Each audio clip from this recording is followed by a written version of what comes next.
Well, here goes the strobe light.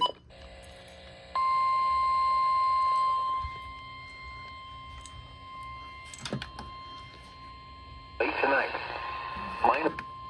The National Weather Service in Fort Worth has issued a severe thunderstorm warning for East Central Bosque County in Central Texas, Southwestern Hill County in Central Texas, until 4:15 p.m. Central Standard Time.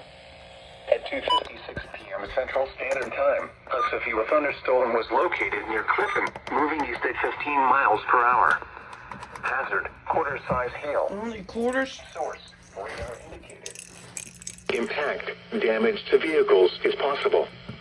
This severe thunderstorm will be near Lake Whitney around 3:05 p.m. Central Standard Time. Laguna Park around 3:10 p.m. Central Standard Time. Lake Whitney State Park around 3:20 p.m. Central Standard Time.